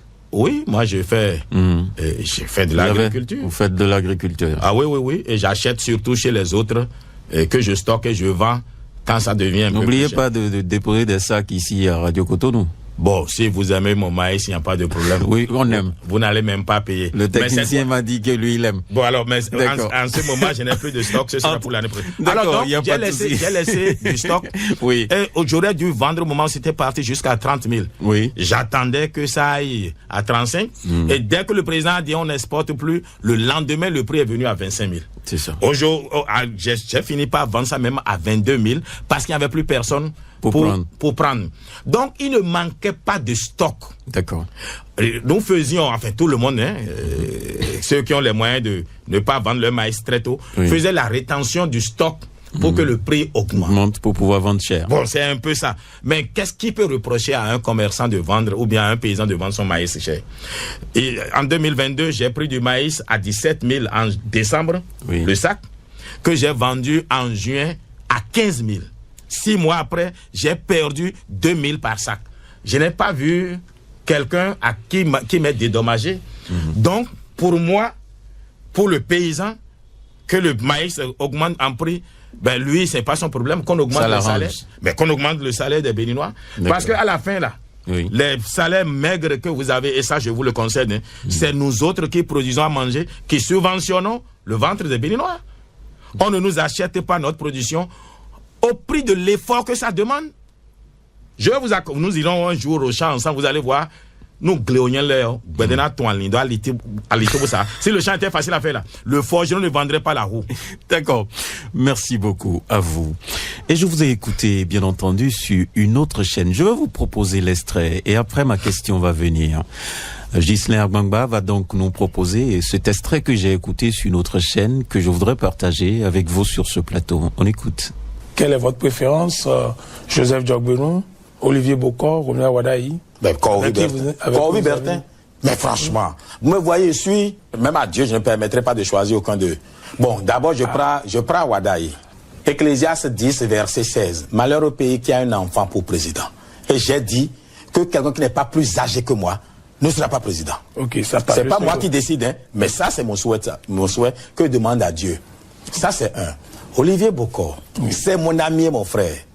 Si Olivier Bokor se lève pour dire qu'il est candidat, et que Talon nous annonce qu'Olivier Bokor est candidat, je le soutiendrai. Mais ce n'est pas... Ça dépend du président de la République. Ah, ça dépend du président de la République. C'est ce qu'il va dire que vous allez faire. Si c'est ça, inutile d'opiner. Non. Attendez. Ce n'est pas... Parce qu'au président même, je le lui ai dit. Il a dit, président, je vais respecter ton choix, mais il faudra au moins nous consulter pour nous donner notre avis motivé. Faut pas faire comme il y a eu... un consultatif, ça dit. Ah, motivé, même pour l'Assemblée vous dit, oui, c'est celui-ci. Ah non, c'est pas... On vous a considéré, c'est déjà... Non, c'est pas ça, c'est pas ça. Nous allons montrer au président. Je lui ai dit, mais faut pas faire comme Yahi, qui allait amener Zinsou, qui a échoué lamentablement. Zinsou n'était pas un mauvais candidat, mais le casting était mauvais. Donc, si le président veut gagner... Mais je vous dis, si le président voulait vraiment, s'il veut gagner facilement, Dieu va l'inspirer, va prendre Kouvi. Je parle 9 langues au Bénin. Si on va à la mosquée, je vais comment diriger la prière si je veux. C'est pas la langue qui fait... Non, attendez. La langue vous rapproche. Okay. Au-delà de la langue. Si la religion, la foi. Chez les musulmans, on va s'entendre. Chez les vaudouisants, on va s'entendre. Bertin Karouvi. Oui. D'une manière ou d'une autre, dans 2 ans, le président Patrice Talon va finir ses 2 mandats. Ça, c'est une équation mathématique. Il a dit lui-même. C'est ça. Alors, à quel jeu vous jouez là, dans cet extrait? J'ai bien envie de savoir. Moi, je ne joue à aucun jeu. C'est aux journalistes qu'il faut poser la question parce qu'ils voulaient. Alors que moi, ceux avec qui on a fait l'Institut national d'économie, INE, savent qu'en 1994, mais le 14 janvier 1994, j'avais annoncé que je vais me mettre à me préparer pour être président un jour au Bénin. 1994. Mes camarades d'université ne l'ont pas oublié. Et je me forme depuis ce temps-là. Je me suis mis à apprendre l'anglais, l'espagnol. Bon, je présume que je parle français. Je parle 9 langues au Bénin. Je me suis initié au Bognou pour en comprendre l'essence. Et le christianisme, je connais la Bible par cœur. Aujourd'hui, j'ai fini. Ayant connu la Bible par cœur, je me suis rendu compte qu'en réalité, la foi chrétienne doit vous amener à l'islam. C'est tant que vous avez compris le message biblique. Aujourd'hui, je me suis converti. Ce que je voudrais... Attendez, attendez, je voudrais... Alors donc, et j'ai servi plusieurs présidents parce qu'il n'y a pas d'école où on apprend à être président. Il faut voir faire, éviter les erreurs de l'autre et choisir ce qui est bon. Soit, j'estime que je suis l'un des plus qualifiés pour être président. D'ailleurs, ce n'est pas d'aujourd'hui. 2026. Donc, au finish, là, dans toute cette république, vous avez vu que c'est vous seul. J'ai jamais dit ça. Ah bon? J'ai dit, mais je parle de moi. Oui, parce qu'on vous a cité des noms, vous avez dit non, que c'est pas possible, on ne peut pas les choisir. Non, attendez. Oui. C'est que vous vous moquez de moi. Non, pas du tout. Non, attendez. Pas du tout. Pas du tout. Non, quand je dis moquer, ce n'est pas ça. Je voudrais vous poser une question. Oui. Vous allez sur un plateau, on veut parler des meilleurs journalistes ou bien ceux qui sont qualifiés pour aller à la HAC. On vous cite des noms et vous ne vous déclarez pas. Mais pourquoi vous voulez que je les choisisse, eux? Ben, s'il veut savoir s'ils seront candidats, il n'a qu'à les appeler. Donc, moi, là. Oui. Comme Yahibouni dit. Ah, non, c'est d'abord moi. Donc, pour que... Mais attendez, la mort et la vie sont pouvoir de la langue. D'accord. De là, c'est qu'ils disent que, bon, tel peut faire un président et que le président le choisit, dit c'est Karouvi qui a dit. Alors, non? Moi, je vais vous poser la question autrement. Voilà. Si vous devez lister aujourd'hui les meilleurs profils pour succéder à Patrice Talon, vous allez nous proposer quelle liste? Je me propose moi-même. Il va vous dire. Vous seul? Non, je vais vous dire pourquoi. Pourquoi vous seul? Mais attendez. Oui, allez-y. Je vais vous dire pourquoi. Allez-y rapidement pour qu'on puisse donner la parole aux auditeurs. Ce qui manque à notre pays, oui, c'est que les hommes politiques qui disent vouloir être président ne proposent rien. Olivier Bokor, c'est mon frère et ami. Et il sait que je serai content et heureux qu'il soit président. Mais qu'est-ce qu'Olivier me dit? S'il est président, qu'est-ce qu'il va faire pour les Béninois? Parce que quelques éliminés parcourent le Bénin disent qu'ils veulent Bokor là. Ça ne suffit pas. Bon, ceux qui disent Wadaï. Mais j'ai jamais entendu Wadaï dire voici comment je projette le Bénin. Si le Bénin m'était confié, voici ce que je ferais. J'en sais rien. Mais par rapport à lui, vous avez été un peu dur quand même. Vous dites que c'est un enfant. J'ai jamais dit ça. Ben, je suis plus âgé que lui. Ça fait des mois, non, des années que je dis. Dans votre allégorie, c'est ce que vous aviez dit. Oui, mais ce n'est pas faux. Tout simplement parce que j'ai dit quoi. Oui. Et ça, je reste ferme sur ça. Hein. D'accord. Malheur au pays dont le roi ou bien le président est un enfant. Ça, c'est pas moi qui le dis, c'est la parole de Dieu qui le dit. Ecclésiaste 10, verset 16. D'accord. Maintenant, un enfant, si la nature et Dieu veut qu'il soit présent, s'il l'est, Dieu va le oindre de l'autorité de l'adulte pour qu'il gère bien. D'accord. Mais vous ne voulez quand même pas que moi, qui me prépare depuis des années à être président, que je vienne sur un plateau dire je veux Djokbenou, je veux... Et je vais vous faire une confidence. Si vous voulez détruire un candidat aujourd'hui, dites juste que vous le voulez président. Si moi, Karouvi, je dis c'est Wadaï que je veux, tout de suite ils vont dire que c'est Talon qui a dit à Karouvi de le dire. Et il est foutu. Donc c'est moi qui les sauve en les disqualifiant. Ok, et en vous proposant vous-même. Mais parce que tout le monde sait que je suis assez puissant pour que si quelqu'un va la nuit, dit donc je peux tenir le choc. Maintenant, ceci étant dit. Allons-y, rapidement. J'ai dit la parole aux auditeurs qui attendent. J'ai dit même au président Talon. Oui. Pour lui dire, et je vous le redis, je soutiendrai son choix. Parce que c'est lui le chef d'orchestre, c'est lui le chef d'équipe, c'est lui qui a fait la sélection. D'accord. Mais alors, qu'il nous consulte, et ce n'est pas un avis facultatif. Il faut qu'on lui dise pourquoi ceci est bon, ceci est mauvais. D'accord. Et in fine, c'est lui qui va décider en dernier ressort. S'il décide la catastrophe, nous allons soutenir cette catastrophe-là. Mais ça risque d'échouer. D'accord. Et je lui ai dit, président, si tu veux être sûr que ton poulain gagne, et Mini, ce n'est pas moi, il n'y en a pas deux. C'est moi, Kovi, il arrive fatigué. Et je lui ai dit, je n'ai pourtant pas d'ambition qui me dépasse. D'accord. Depuis que j'ai vu 2 prisonniers sortir, Diomaye Faye et Sonko, pour devenir président, je n'ai plus d'ambition. J'ai compris. Prison pour la présidence. Non, j'ai compris que c'est Dieu qui fait roi, c'est Dieu qui fait président. Regardez l'histoire du Sénégal. C'est Diomaye Faye qui présentait Sonko, il était l'impresario. Oui. Et aujourd'hui, c'est Sonko qui présente Diomaye Faye président. Pourquoi vous voulez que moi je cherche à être président? La nature est extraordinaire. La nature est extraordinaire et je laisse le destin décider. Merci beaucoup. S'il est écrit dans ma vie, je serai président, merci. Je le serai. Je vais prendre quelques auditeurs qui vont vous poser des questions et après on reviendra pour avoir les réponses aux questions. Si vous êtes donc là au téléphone, on va vous recevoir. Vous connaissez bien les numéros. Premier intervenant, bonjour. Bonjour, excellent journaliste, notre Alain Foucault, monsieur Naoum. Paul Chaudaton, bonjour. Dieu te protège ainsi que ton invité, monsieur Kaoui, que je suis depuis plusieurs années. D'accord, nous vous écoutons. Soyez bénis et protégés, monsieur Kaoui. Amen. Je sais toute l'énergie déployée pour soutenir le développement face à tout ce que nous constatons sur le territoire national.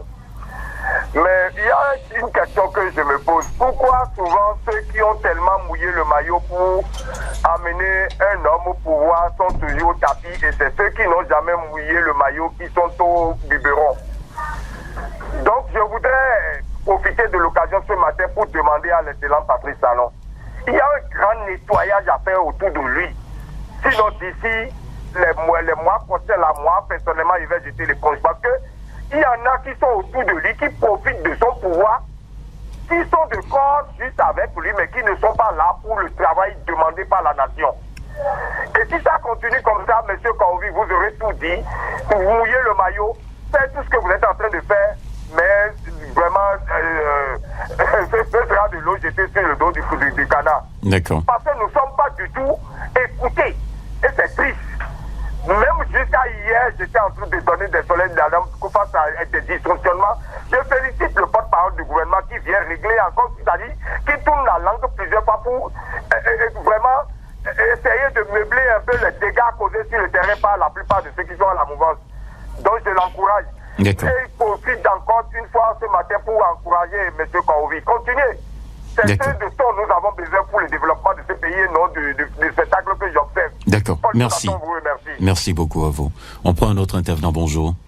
Oui, bonjour, la fréquence municipale de Cotonou. Sébastien Yonrossou. Sébastien Yonrossou est mon nom. Nous vous écoutons. Président Bertin Kaoui, bonjour. Bonjour. Je vous appelle président parce que je vous vois bon. Mais est-ce que vous ne voyez pas que vous n'êtes pas constant? C'est ma première préoccupation. Deuxième préoccupation, vous vous êtes donné un repos en temps pour accompagner le gouvernement de la rupture. Est-ce que cette affaire est déjà réglée et vous avez repris votre bâton de pèlerin pour travailler avec la rupture? Troisième préoccupation, en disant tout à l'heure les coulisses que vous aviez fait pour devenir mouvancier, vous avez dit que vous avez tenté avec Adjavon et aussi vous l'avez tenté avec Ricard. Et Ricard pensait qu'on peut faire du juridisme pour se faire sortir. Est-ce que vous voulez vous dire qu'il n'y a plus de justice au Bénin, que tout le monde doit faire harakiri et puis le pays tout va bien? Terminons cette dernière préoccupation. Parlons toujours de la justice. On a vu Atao Renho Mohamed condamné dans ce pays. Il était malade, il était parti à l'étranger pour se faire soigner. Il est revenu. Il n'est pas retourné à la prison. Il circule. Nous voyons les policiers derrière lui. Qu'est-ce qui s'est passé, vous, en tant qu'un président, un futur président? Qu'en dites-vous sur cette affaire? Est-ce que la justice a déjà réglé ou bien c'est une affaire de coulisses et puis c'est fini? D'accord. Merci. On va prendre un autre. Monsieur Naoum, bonjour. Oui, Herman Metton. Oui, Herman Metton. Docteur Bertin Kaoui, bonjour. Bonjour, cher ami. Merci. J'ai 3 points. Le premier. Nous parlons de manque d'eau, problème d'électricité, cherté de vie et autres. Ma question est de savoir, est-ce que la politique ne bouffe pas assez de tout. Je donne un exemple. Lorsque vous êtes dans une activité qui vous rapporte de l'argent, c'est à vous-même de sortir de l'argent pour faire davantage prospérer cette activité pour votre bien. Mais quand on prend la politique, le maire, le ministre, le député, les VO, ils sont déjà membres de partis politiques. Mais l'État alloue encore des centaines de millions pour encore engraisser davantage ces partis politiques-là. Ces sous-là ne peuvent-ils pas servir pour qu'il y ait plus d'eau dans certaines localités, pour qu'on investisse davantage dans l'agriculture? Ça, c'est le premier point. Deuxième point, la jeunesse en général. Quels sont vos commentaires sur la jeunesse qu'on a aujourd'hui? On a plus de 1000 qui séjournent derrière les barreaux pour faire de cybercriminalité. Qu'est-ce qui n'a pas marché? Et en fait, pour terminer, la presse en général. C'était vraiment maintenant. Excellente jeunesse dominicaine à vous. Merci beaucoup à vous. On va prendre quelqu'un d'autre. Et bonjour, monsieur Honoré Nao. Oui, votre nom Bernardin Fabi, c'est ça? C'est moi, oui. Nous vous écoutons. Ok, je salue l'invité. D'accord. Monsieur Kouaovi, je vous salue. Bonjour. Oui. Bon, mes questions. Par rapport à l'exploitation des terres, vous avez tout à l'heure dit qu'il faut associer des militaires pour le faire. Et si le gouvernement peut initier un plan pour pouvoir le faire, ça va beaucoup aider l'agriculture béninoise.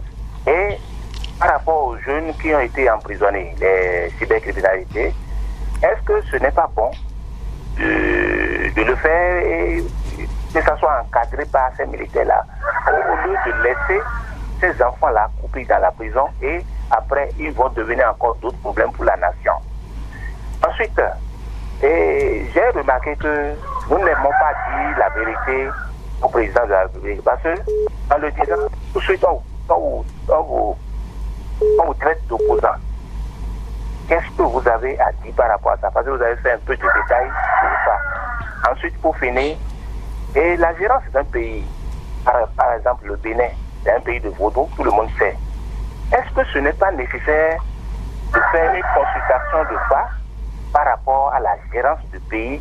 Est-ce que ça ne va pas rester dans notre constitution pour que tout ce qui doit être fait va être consulté? D'accord. C'est les questions. Merci à vous. D'accord. Merci beaucoup à vous. On va prendre un autre intervenant. Bonjour. Bonjour, monsieur Honoré Naou.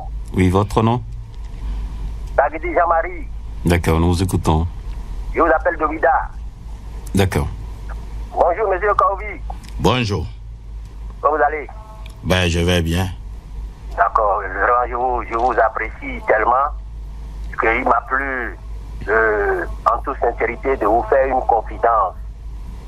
Le président, connaissant le président Talon, a tellement fait de bonnes choses pour le Bénin que moi, je vous suggérerais de le laisser désigner son dauphin. Celui qui sera son successeur, c'est moi qui, je vous le dis, celui qui sera le successeur du président Talon, c'est lui-même qui le dira. Vous allez voir que tout le peuple bénin va le suivre. C'est moi qui vous le dis. Mais si quelqu'un va en rang diversé et se déclare candidat là, il va échouer lamentablement. Bonne journée. D'accord. Merci beaucoup à vous. On va prendre encore un dernier et on reviendra au plateau. Quelqu'un est là? Ok, on va le prendre. Bonjour. Allô? Bonjour. Bonjour, c'est moi, Simon Lassé-Colomé. D'accord, nous vous écoutons. Je remercie beaucoup Bertrand Kouaovi qui est arrivé sur le plateau pour nous entretenir ce matin. Oui. Et je remercie aussi le leadership de Honoré Benjamin Toum. Merci. Ensuite, deux questions. Monsieur Kouaovi, s'il vous plaît, de toi à moi, de toi à nous, à la population, de voir la population, que j'inspire le jeune Kenny Seba. Première question. Deuxième question. Il y a une autorité d'une institution qui est en train de faire qui n'est pas membre du gouvernement, mais qui est en train de faire le même travail que la reddition des comptes. Trouvez-vous ça bien, séant pour l'évolution, n'est-ce pas, de notre cité? Je vous remercie. pour mes deux questions. Oui, mais c'est qui l'autorité? Vous parlez de quelle autorité? Si c'est précis. Président de l'Assemblée, par exemple. D'accord. Merci beaucoup. Voilà, on revient sur ce plateau. Et je vais donc vous balancer les questions, rappeler les questions. Paul Chaudaton, il dit que ceux qui mouillent le maillot ne sont pas gratifiés. Et que lui, il va être découragé, donc dans quelques jours, si c'est pas le cas. Qu'est-ce que vous en dites? Bon, alors je voudrais remercier tous les intervenants d'avoir pris la peine de s'intéresser à cette émission et de surtout intervenir après mes propos. Je veux juste dire à Monsieur Chaudaton, je crois. Oui, à Monsieur Chaudaton qui a une expression bariba qui dit Ouyaka Banou Kasso, c'est-à-dire celui avec qui tu as cherché le pouvoir. Malheureusement, souvent, tu n'en profites pas avec lui. Donc, si l'expression populaire bariba le dit, malheureusement, c'est le pouvoir qui est de cette nature-là. Mais ceci étant dit, qui ne se décourage pas. Moi, je sais, je suis rentré au Bénin le 22 mars 2021 et je sais ma contribution au second mandat du président Patrice Talon. Attention, c'est pas moi qui l'ai fait élire tout seul, je n'ai qu'une voix, mais je sais ce que j'ai fait. Mais il m'a fallu 3 ans pour le revoir encore. Malgré tout le soutien que je lui apportais, tout ce que je disais, soutien critique. Et je suis toujours resté comme ça. Et d'ailleurs, le président m'a dit qu'Ovi ne change pas. Si ce n'est pas bon, aie le courage, de continuer de me dire que ce n'est pas bon. Ça nous aide.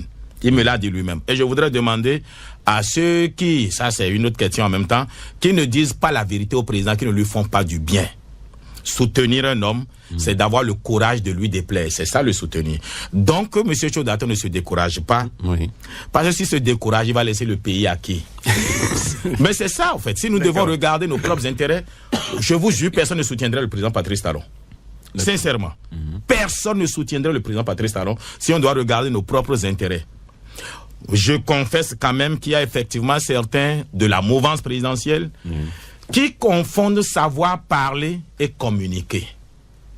Il y a une grande différence entre savoir parler et communiquer. Je voudrais, sans critiquer le ministre de la Santé, contre qui je n'ai rien, mais je vous ai dit, moi, ma fidélité est due à Patrice Talon et à Patrice Talon seul. Donc, si l'action d'un ministre va lui faire du tort, j'aurai le courage de le lui dire. D'ailleurs, lui-même, si je lui dis qu'il fait des erreurs, pourquoi pas un ministre? J'ai pas du tout aimé, si le ministre l'a vraiment dit, mais la presse l'a relayé, que le matériel qu'on a à Calavi, qu'on ne l'a nulle part ailleurs. Franchement. On a du bon matériel à Calavi. Ça suffit. Faut pas faire du superlatif. D'accord. C'est parce que ça tue, au fait. Faut pas exagérer. Non, c'est même pas exagéré. Faut pas faire du superlatif. Il faut juste dire, on a du matériel pour votre santé, ça s'arrête là. De dernière génération. Bon, dernière génération ou nouvelle génération, c'est pas important. On a du matériel performant. Oui. D'accord. Donc il faut qu'on ait le triomphe modeste, au fait. Sinon, on fait pas du bien. D'accord. Sébastien Yonrosso dit que Bertin Kohovi n'est pas constant. Oui, mais c'est qu'il n'a rien compris à la constance en politique. Bertin Kohovi est constant à Bertin Kohovi. Moi, je fais du Kohovi, Bertin. C'est-à-dire, ce qu'il appelle Bertin Kohovi n'est pas constant. Il veut, et d'ailleurs, il a continué, pas dire que j'avais posé des conditions pour continuer de soutenir le président. Est-ce que c'est dit? Vous avez même eu un temps d'observation et tout. Est-ce que tout ça a changé? Mais ça n'a pas changé. Mais seulement, le président m'a appelé pour qu'on en parle. Il a bien entendu que le président m'a reçu. Et j'ai pu lui dire ce que je souhaite qu'on améliore. Mais ce n'est pas en restant les bras croisés. Je suis aussi béninois, il faut que j'apporte ma pierre à l'édification de notre pays. Tout n'est pas encore comme je le souhaite. Les Béninois ne mangent pas encore 4 fois comme je le veux. Mais j'ai quand même dit au président comment on doit faire pour que les Béninois puissent manger autant. Parce que ce qu'on fait, les infrastructures, on peut bien les faire et pourtant nous allons manger et manger bien. Si on augmente notre capacité de production agricole, surtout en associant l'armée. D'accord. Il a fait une incursion dans le domaine de la justice. Il a demandé si, selon vous, si tout va bien, justice à Tao et tout ça, vous en dites quoi? Alors, d'abord, il s'est trompé. Il a cru que moi, c'est au prix de Ayevo ou bien machin. Non, Madougou, je suis rentré avant tout ça là. Mais parce que moi, je n'ai pas en réalité un dossier. On m'accuse de faire des audios et d'appeler à la révolte, il fallait bien le prouver. Et la justice, j'ai gagné mon procès en Guinée équatoriale contre l'État béninois et je suis rentré convaincu que personne ne peut me prouver le contraire.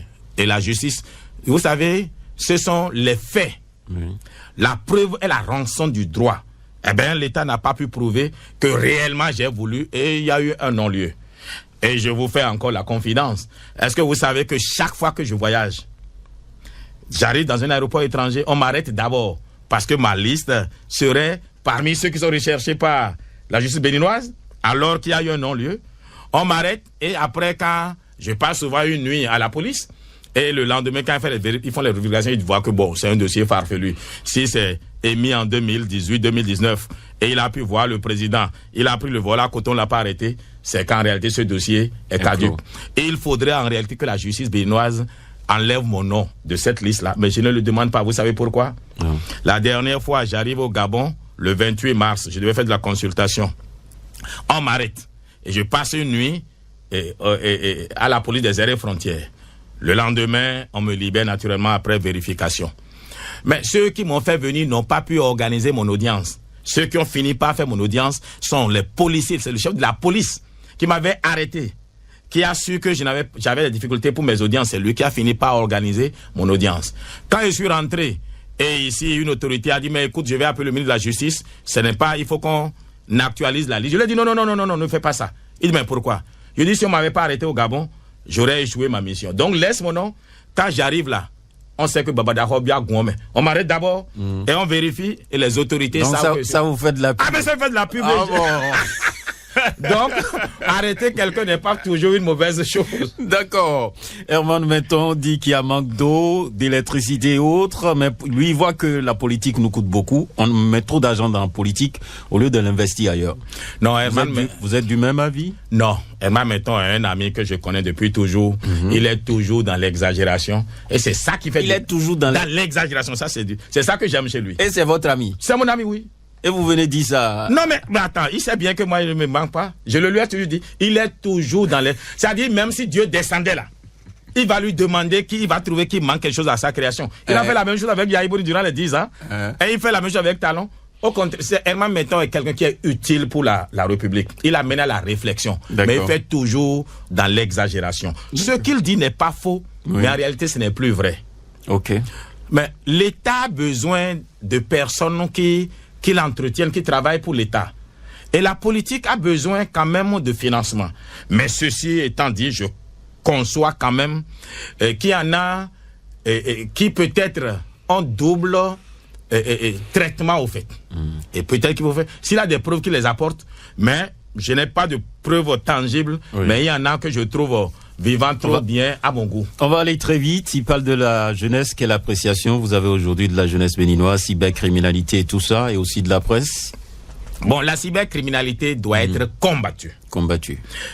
Parce que ça fait du tort à notre pays, surtout à son image. D'accord. On était arrivé à un niveau où on commençait par ne pas être aimé. À un moment donné, le passeport béninois, on ne te fouillait pas. On avait commencé par fouiller les Béninois à cause de la cybercriminalité. Mais ceci étant dit, je ne suis pas pour qu'on donne 7 ans à des enfants qui ne savent pas, en fait, en réalité, ce qu'ils font. Je suis pour qu'on d'abord on les prend, on les fesse 41 coups. Moi, j'ai fait le coup primaire. Mon père était enseignant. On te soulève, on prend 2 gaillards, on dit soulevez-le. 41 coups chacun d'eux. Et après... Le monde a changé, hein? Ah, le monde n'a pas changé. Ah bon? On a dit de ne plus violenter les gens. Ah, non. Bon, alors, les condamnés à 7 ans, ça change quoi? C'est plus détruire leur vie, ça. On les prend 41 coups. On le laisse, ses plaies guérissent les fesses. On le reprend encore. On le frappe 41 coups 3 fois. Et il va cesser. Ah non, attendez. Et après ça, maintenant, on les envoie au champ. Et travailler au champ, c'est-à-dire ils vont travailler pour la société. Au lieu d'être non productifs, en train de dormir à Misrété, on les utilise dans l'agriculture, on leur donne une formation. Et peut-être, au lieu de, si c'est 7 ans, ils ont 18 mois. Voilà. Que pensez-vous de l'état de la presse? Oh, la presse est à l'image de la classe politique. D'accord. Parce que la presse béninoise fait beaucoup d'efforts. Mais quand un journaliste a des problèmes parce qu'il s'est trompé de langage, quel Béninois se lève pour dire on défend notre journaliste? C'est ça aussi le problème. D'accord. D'accord. Gérance, en se basant sur le phare, vous proposez ça? Gérer le pays, prendre la gestion du pays en consultant le phare? Ça, c'est Bernardin Fabi qui a parlé de ça. Bon, Bernardin Fabi, non? Fabi. Ah, Fabi. Bon, Fabi, ce n'est pas loin. C'est toujours le phare. Oui, c'est toujours le phare. Bon, et moi qui ai fait la géomancie et qui me connais au phare, le phare, en réalité, n'a jamais projeté l'avenir. Le phare vous donne le passé, le présent, et c'est vous qui faites une déduction. Une interprétation. Une interprétation de l'avenir. Et nombreux se sont trompés en interprétant cet avenir-là. Je suis pour que le phare ait un avis consultatif, mais pas un avis décisif. On ne veut pas construire un pays à travers le phare. Moi, le phare, si je devais m'en tenir au phare, mais il fallait que je sois un cuisinier, hein, et ma mère était convaincue que je ne peux réussir ma vie qu'en étant cuisinier. J'avoue qu'aujourd'hui, je suis toujours un très bon cuisinier, mais je ne vis pas de ça. Donc le phare souvent peut vous tromper. D'accord. Alors, ceci étant dit, oui, que le président prenne l'avis des astres par rapport à certaines décisions, ce n'est pas mauvais. D'accord. Alors, il y a M. Gbagidi qui a dit Talon fait bien les choses et qu'il va tranquillement désigner son successeur. Ben, il ne m'a pas bien écouté. J'ai bien dit que c'est Talon, l'entraîneur, qui va former l'équipe en 2026. Okay. Mais ceci étant dit, s'il reste seulement dans sa chambre à lui, et il fait comme ce que Yaïboni a fait, amenant Zinsou comme un champion, un cheveu sur la soupe, mais qu'est-ce que ça a fait en 2016? Ça a fait que Yaïboni a retrouvé la plupart de ses ministres devenant candidats contre Zinsou. Ils étaient 17. Et au second tour, ils sont allés sur Patrice Talon contre Zinsou. Donc, le président doit utiliser de la psychologie, même si c'est lui qui prend sa décision in fine. Il faut qu'il nous donne l'illusion que nous avons participé à la décision. Et je dis à monsieur que le président sait bien, ici, il veut gagner facilement, c'est moi qu'on vit. D'accord. Voilà le problème. D'accord, on va pas refaire le débat. Kémy Séba, il vous dit quoi? Narcisse Rolonou? Kémy Séba ne me dit rien du tout. Kémy Séba est un jeune que j'aime bien, mais au fait qu'il n'a pas la mesure du monde et de la vie. Il y a des actions qu'on ne fait pas. Moi, je le trouve même suicidaire. J'ai toujours eu peur de lui, pour lui, et je prie souvent pour lui. D'accord. J'ai trouvé que ça a été de l'apatridie que d'aller au Niger, accepter de lire des informations que les autres lui ont données. Il n'en avait aucune preuve. Aujourd'hui, il dit que c'est pas lui, il n'a fait que relayer ce qu'on lui a mis à disposition comme information. Par contre, je ne soutiens pas Kémy Séba, loin de là. Mais je ne suis pas pour ceux qui trouvent il est fou. Il n'est pas fou. Et parce que moi-même, on me traite toujours de fou, alors je ne permettrai pas qu'on traite quelqu'un d'autre de fou. Il n'est pas fou, mais il lui manque la sagesse que nous avons chez nous. D'accord. Le président Louis Vlavonou, dans cette tournée, pour vous, c'est bien ou c'est mauvais? Bon, c'est pour ça que j'ai dit, la tournée a été mal désignée. Et mal nommée, si vous voulez. En réalité, quel est le rôle du Parlement? Le rôle du Parlement, mais c'est de représenter le peuple, n'est-ce pas? En principe, même les LD, s'ils avaient aimé notre pays, auraient dû suivre la délégation. Les membres du Parlement devraient écouter ce que le gouvernement dit et ce que les populations disent. Mais je vais vous poser une question. Quand les populations disent on veut de telles routes et font la doléance devant les membres du gouvernement, mais la prochaine mandature budgétaire, mais si cette route-là n'est pas dedans, les parlementaires qui l'ont écouté peuvent facilement dire mais pourquoi vous n'avez pas tenu compte de telle doléance de telle population? C'est comme ça que je lis la chose. Maintenant, et ça je vous le concède aussi, il n'avait pas besoin de prendre parole. Il peut être assis, écouter, en train de noter. Mais le protocole, il a une personnalité. Deuxième personnalité du pays. Ce qui a d'ailleurs parfois créé de difficultés protocolaires. Parce qu'il y en a qui ne savent pas que c'est Vlavonou. En réalité, sur le plan protocolaire, il est le patron de ABT. Donc eux, ils veulent célébrer ABT et à la fin on corrige. Bon, comme les deux sont et des hommes humbles. Il n'y a pas de problème de leadership à ce niveau-là. Et puis, Vlavonou, que je ne... Bon, dont je me moquais un tout petit peu, j'ai trouvé quand même, à le pratiquer 2 fois, j'ai trouvé que c'est quelqu'un plutôt... 2 fois seulement? Oui, dans 2 cérémonies. Non, dans 3 plutôt. Il était là. Et j'ai trouvé que c'est quelqu'un qui a l'écoute des populations et qui est plutôt un homme effacé, un homme humble.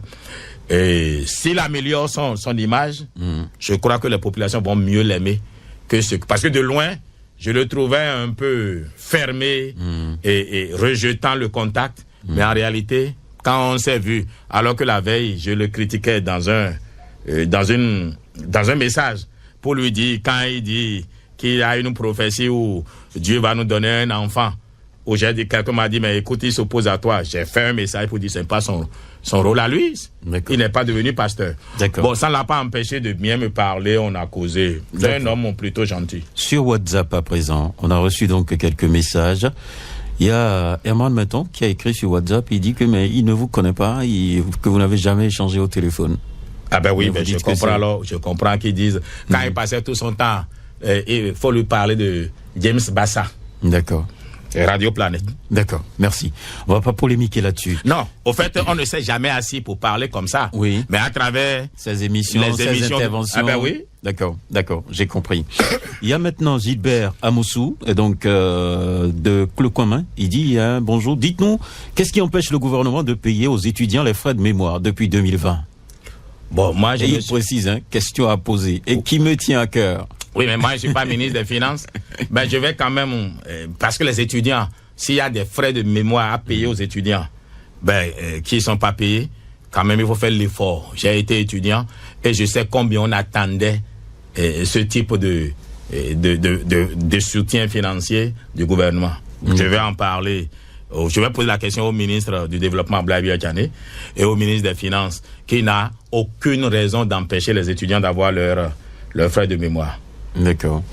Il a posé donc d'autres questions. Il dit, je crois, on a répondu par rapport à ça, le président de l'Assemblée nationale. Il a parlé aussi du président Sébastien Germain-Javon. Vous avez aussi réagi par rapport à ça. Maintenant, sa 4e question, il dit, qu'est-ce que votre invité pense des affiches des personnes proches du pouvoir, affichées un peu partout dans le pays, tout comme si nous sommes déjà en campagne électorale? Bon, je n'en ai pas vu, je ne peux pas commenter.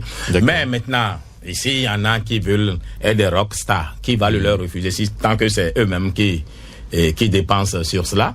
Maintenant, l'affiche dit quoi? Il est candidat? Si, alors je sais de quoi il veut parler. Il veut parler au fait d'Olivier Bokor. Moi, je ne fais pas, je ne me cache pas derrière. Oui, moi, j'ai toujours trouvé que c'était une mauvaise chose. C'est trop tôt. Mais j'ai posé la question à Olivier Bokor lui-même qui m'a dit, ce n'est pas lui, qu'il y a des gens qui apprécient ce qu'il fait, enfin sa personne, qui font des actions. Bon, si ça n'entre pas dans le sens de la République, il appartient à la République de dire non.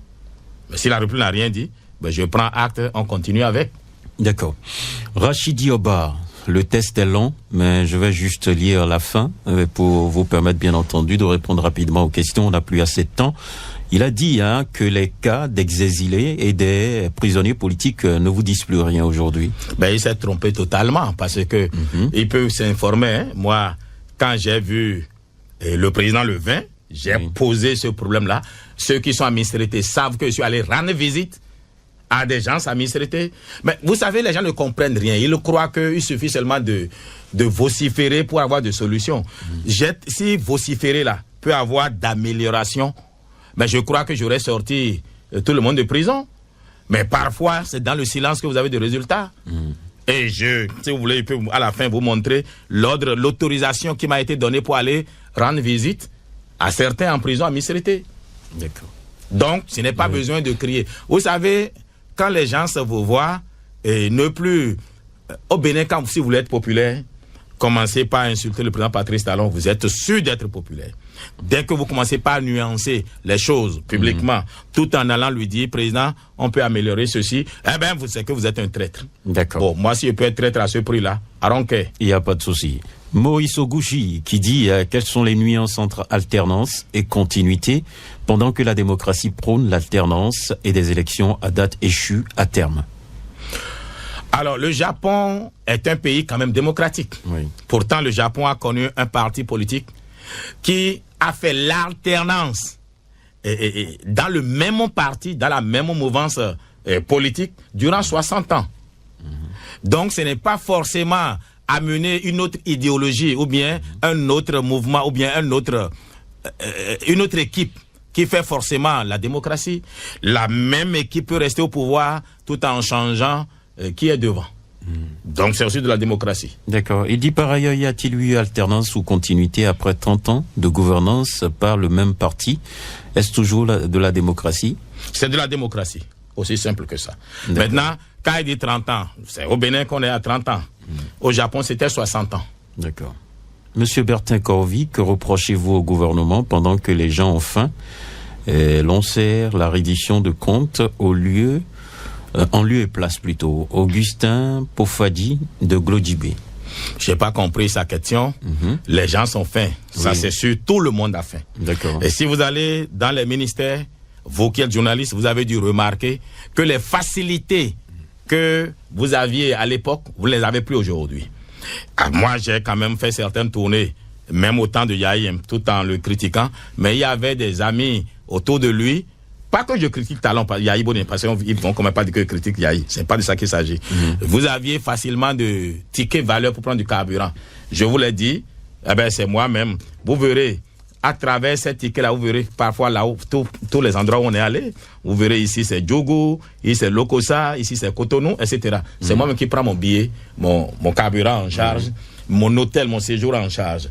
Ceci étant dit, une indiscrétion m'a quand même laissé entendre qu'il y a d'ordre de mission et de frais de mission pour certaines délégations. Je n'ai pas vu. Les autorités. Voilà. Et ce qui est normal.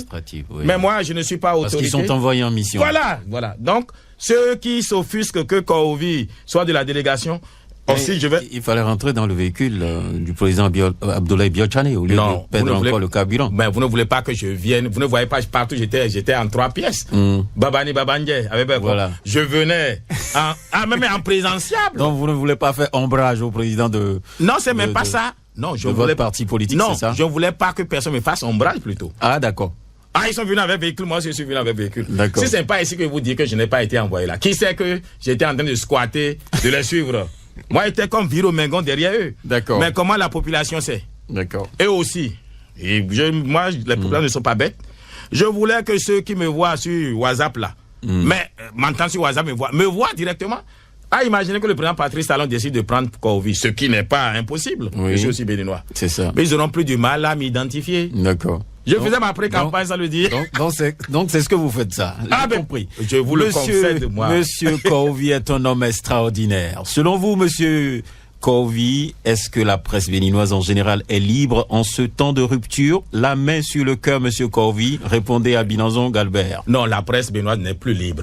D'accord. Et c'est elle-même qui a laissé la main au gouvernement. Les hommes politiques, nulle part la presse, en réalité, n'est libre parce que les hommes politiques veulent. C'est la presse même qui arrache sa liberté. Et vous l'avez laissé. Bon, je vais prendre un exemple. Quand je critiquais le président Patrice Talon, mais Golf TV a constitué une équipe dont le rôle est de casser Corvy tous les jours. Chaque fois, il prenait mes audios, dont il faisait le commentaire. Mais quand ils ont eu des difficultés, et le président n'est pas à la hack, j'ai été encore celui-là qui les a défendus, malgré tout ce qu'ils m'ont fait.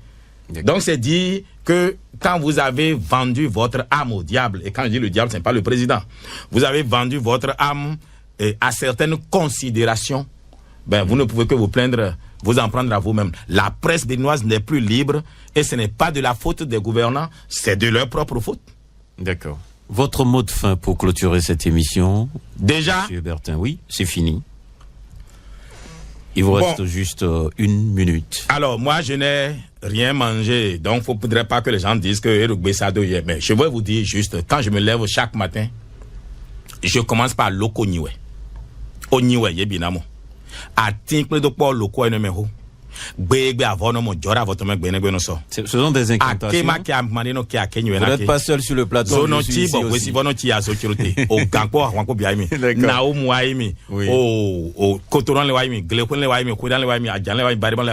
Au fait, Oui. Il faut célébrer l'entité que vous croyez vous incarnant. Il faut rechercher qui est votre incarnant, en fait, et le célébrer. D'accord. Ben pourquoi? Regardez, depuis, comme ça fait déjà 3 semaines qu'on aurait dû faire l'émission. Tout à fait. Et pourquoi pourquoi c'est aujourd'hui qu'on l'a fait? Parce que c'est aujourd'hui que c'est plus utile.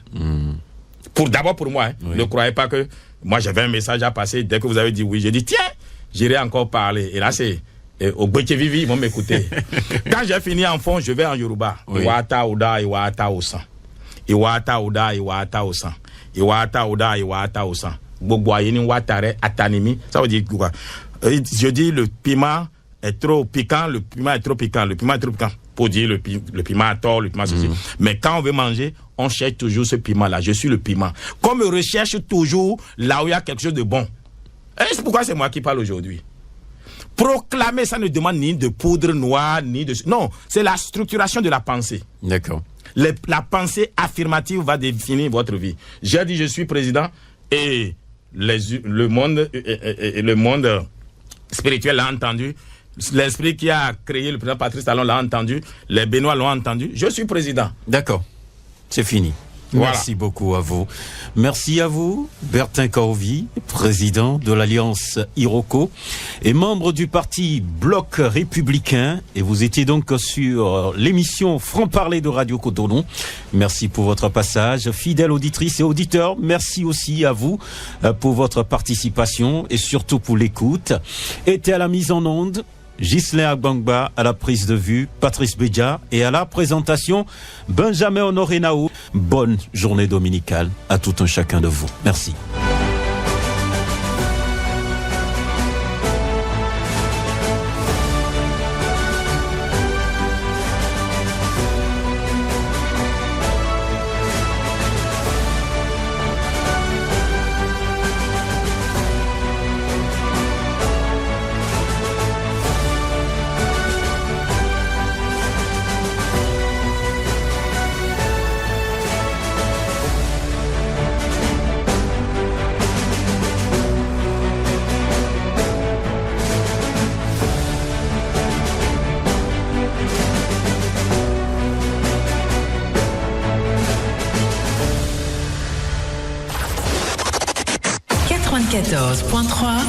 Nous accompagnons le développement de Cotonou.